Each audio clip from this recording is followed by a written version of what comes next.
This is your World War III update. Another day, another histrionic geopolitical whirlwind sown by the POTUS. It appears as though the United States has suspended trade talks with the Canadians. Nothing has fundamentally changed, all the tariffs remain in place, but Trump is just not going to talk to us for 24 hours until he changes his mind. Big whoop.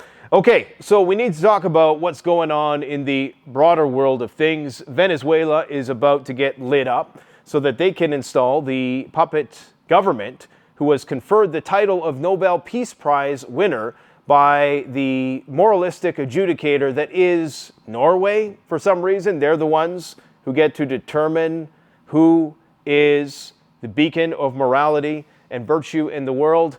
Well, it's the person that we need to install as a puppet dictator in a country that's sitting on the most oil wealth in the world at this point, untapped, I should add, under the pretense of narco-terrorism. So that's what they're going to do. They're moving the USS Gerald R. Ford there.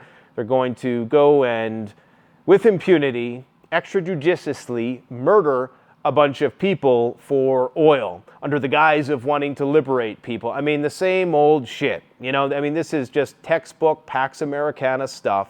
The empire is collapsing.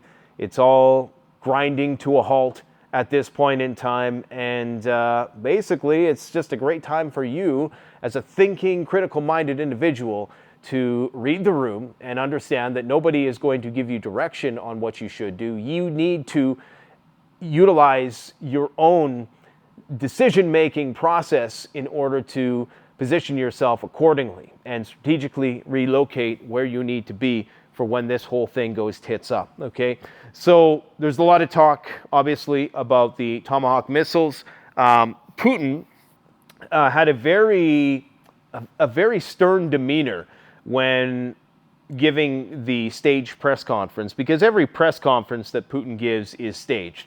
Much like the POTUS, mind you, but it's just a little bit more scripted with the Russians. Not that Putin can't freestyle at all, he certainly can, but a lot of these questions that are answered are questions that are either pre-screened or, pre-approved. So anyways, here's what Putin had to say with respect to the possibility of Tomahawks that Keir Starmer, the UK Prime Minister, confirmed today is still a conversation that's being had. We know that they're already there. We know that they're going to be used.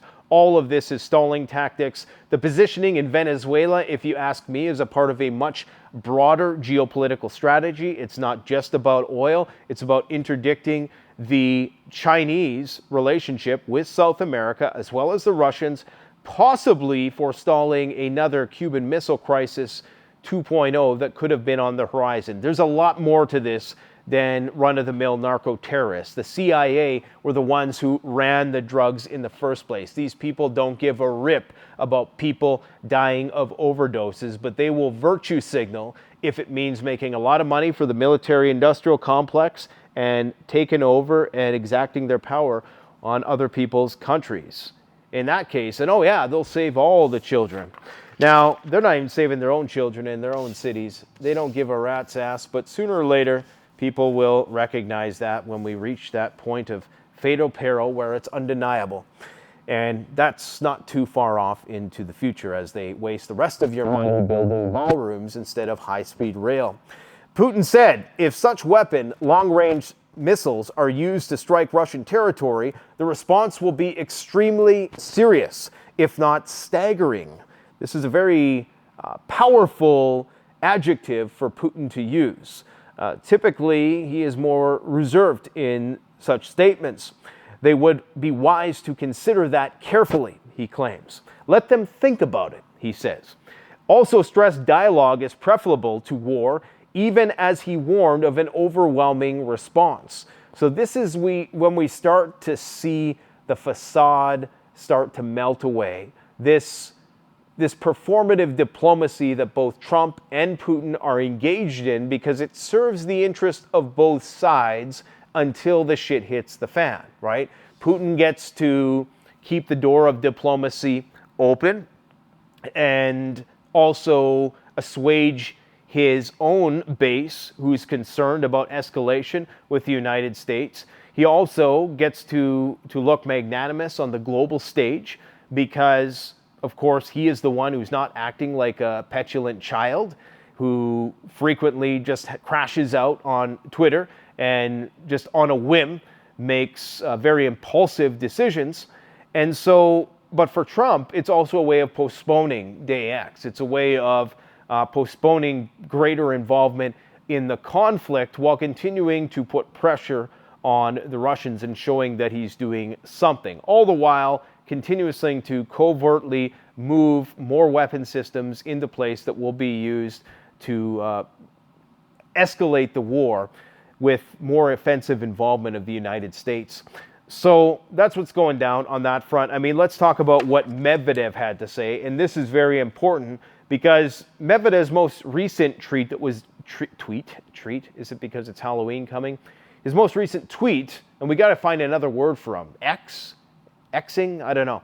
Medvedev's most recent X about Trump essentially threatened him, saying that Trump was the one that needed to be worried. Now remember, Medvedev is the id, Putin is the superego.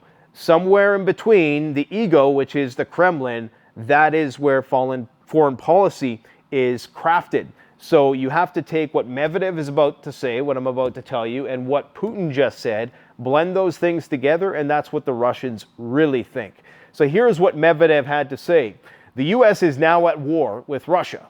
That's pretty explicit and to the point. This is no longer Biden's war, but it is Trump's war. The USA is our enemy. The decisions are an act of war against Russia. I mean, he said the same thing 4 different ways. It is undeniable at this point in time. Now Trump has fully aligned himself with the insane Europe. There is a clear plus. It is possible to strike with various weapons at all Banderite hideouts. So that means that they're refraining from doing so, I presume. The Banderites, if you don't know, it's a term that the Russians use based on Stefan Bandera, who was a known Nazi during World War II, who conspired with the Nazis against the Russians in Ukraine. Anyways, is he talking about decision-making centers that extend beyond Ukraine's borders? It's quite possible. He goes on saying, destroying enemies, not making meaningless deals. Meaningless deals. You see, Putin is just incredibly unflappable, but Medvedev is incredibly incorrigible. So you put these two people together, and that's where you get. So I'm thinking that, yes, the United States is at war. Does it mean there's going to be an immediate response? No, but there is a retired Russian general who does believe that we will likely see missile strikes on NATO countries' arms production sites, possibly decision-making centers extending outside. I don't think they're going to go to the extent of targeting any NATO leadership outside of Ukraine. They'll target Ukraine leadership before they do that. Possibly single or group nuclear launches on various places of interest inside Ukraine, a tactical nuclear strike on Kiev government sites, and nuclear blows on parts of the Dnipro hydro cascade. So there's many possible targets that they could potentially use. The question is, do they first go conventional when crossing the line into NATO territory, or do they just jump right to the use of a nuclear warhead? I suspect that they will employ some kind of Kareganov strategy, which is the escalate to de-escalate strategy, is if they're going to use a nuclear weapon, they have to use it in a way which is very deliberate, very decisive and intentional, and something that is going to have a measurable effect so that it can actually be justified to the rest of the world. Not that Russia needs a whole lot of justification at this point, but who draws first nuclear blood will make a difference, even though I'm pretty sure that the United States has no more moralistic integrity whatsoever, at least in the eyes of the world. And that's not a slight against my American brothers and sisters. This is the government, okay? We don't make these foreign policy decisions. People didn't vote to go to war with Venezuela, okay, even though they might just look the other way and tacitly support it. They didn't vote for World War III with Russia or war with Iran or all of these wars that are being waged by the new Department of War. People are just trying to get by. But unfortunately, when good people do nothing, you know how the saying goes. And there's a lot of good people doing a lot of nothing right now, unfortunately. So UK Prime Minister Keir Starmer says talks with Trump on Tomahawk transfer to Ukraine is still underway. This is a fight for Ukraine, for Europe, and for all of the UK, as well as for the benefit of all of Europe. The UK is going to be sending 5,000 multi-purpose missiles and expanded winter support.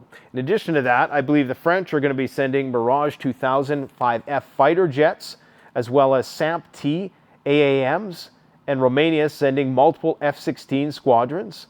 And Sweden is sending 150 Gripen fighter jets. So it's going to be a bit of a skeleton crew, but they're putting together what they can to continuously try to exhaust the Russians both militarily and economically.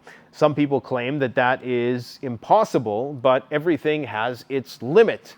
And it seems as though they're doing this because the United States is trying to wrap up whatever they want in Venezuela. And that's when I would be extremely concerned about what happens next. Now, the day X possible worst case scenario, the reason why they're distributing access to their assets to the south is because they expect that World War III is about to kick off. And it's the same reason why the Russians are putting their reserves at various critical infrastructural nodes throughout their country to protect various facilities. And you'd only really do that if these guys knew air defense systems. And a lot of these reserves, I don't think they have that kind of know-how. So maybe they're worried about asymmetrical spider web style attacks, and they're going to machine gun down these quadricopter drones as they come in to try to take out, various places of strategic interest. But I'm not so sure what the actual objective is with that. But it seems as though all the pieces are moved in position. Longest ever White House shutdown. It appears that it's going to be a new record pretty soon. We have troops in the streets, the Pentagon shakedown. They've now basically handpicked a new press corps, one of which is an Alex Jones InfoWars reporter, if you can believe that. And of course, all of these people are just sycophants. They'll say whatever they can to grift.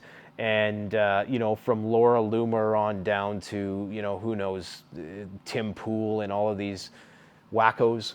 So, if they're going to do and say whatever it takes to keep their press pass, because they're just happy that for once in their life, they're finally being regarded by the people who've shunned them and would never give them the time of day, and only because it's instrumental towards the ends of World War III propaganda. That's basically all that's going on here. So, yeah.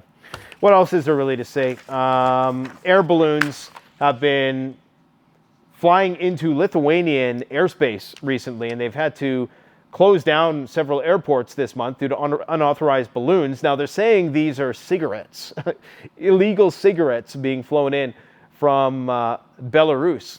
But I'm not sure. I mean, that seems kind of weird that World War III could start over smuggled cigarettes. I presume that something else is going on there. Just another reason to mobilize, no doubt. Greenland's early warning radars flagged vulnerable to hypersonic missiles, and they're going to be getting an upgrade very soon. We have an interception of a Russian ship off the coast of the UK, the first time a British warship operated directly under NATO command has intercepted a Russian warship, so another first there. First. There was an investigative consortium that found that Russia built a Harmony Arctic network. This is an underwater microphone sonar network that is used to track NATO subs and effectively, potentially, find a way around the most formidable leg of the American nuclear triad.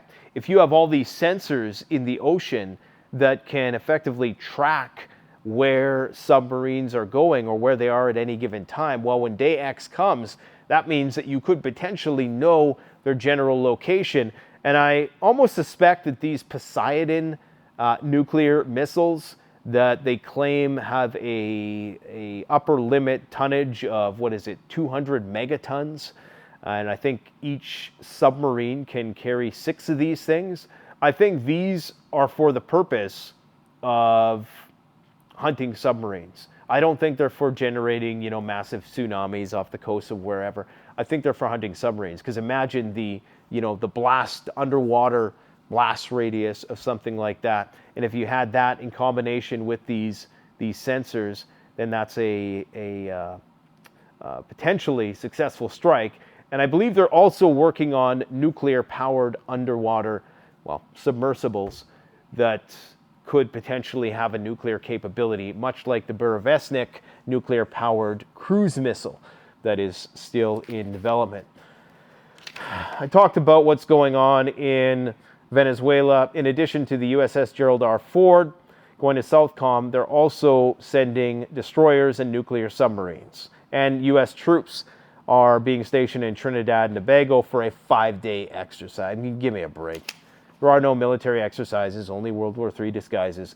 There's also been a 45-day administrative extension for soldiers set to separate due to the shutdown. And this, of course, is citing staffing shortfalls, and this is why they always pay the troops, guys. All right. The U.S. debt topped $38 trillion. That is $111,000 per citizen, 130% of GDP. That's $1 trillion in 2 months. Where's all that tariff money? Margin debt hits $1.13 trillion. And you know why that's important today? Because today was the anniversary of the 1929 stock market crash. Black Thursday is what kicked it off, but I think the following Friday was the biggest down day. And so, yeah, isn't that funny? Because the whole 1929 hysteria was people borrowing money to invest in the stock market, and that's what basically caused the Great Depression and tariffs and that whole tariff policy of the day, and it all led to World War II, and the same thing will happen. We are in the roaring 20s right now, and it's all going to end in a Great Depression 2.0 of apocalyptic proportions this time, unfortunately. And there's going to be some transition into CBDC, digital ID, own nothing, be happy, that sort of thing. Universal basic income, this is how this is how they'll get us there. They just need something to get us over the edge. And they'll entice you, with the digital ID. They'll say something like, we'll give you $1,000 a month, right? And they'll make sure that within a few months, that $1,000 a month only buys what $500 would buy, because they'll just create the money out of thin air. Beijing is demanding a full rollback of U.S. tariffs, export controls in exchange for lifting bans on rare earth metals. So the Chinese are digging their heels in. They're one of the few who are saying, fuck this, we're not going to pander to this petulant behavior. And everybody else, even the Canadians, are saying, the guy in Idiocracy, what else is there to do at this point? I mean, I ask a lot of these people who are in a tizzy about, Trump's reaction to this commercial. And I always say, look, Trump is the ad hominem king.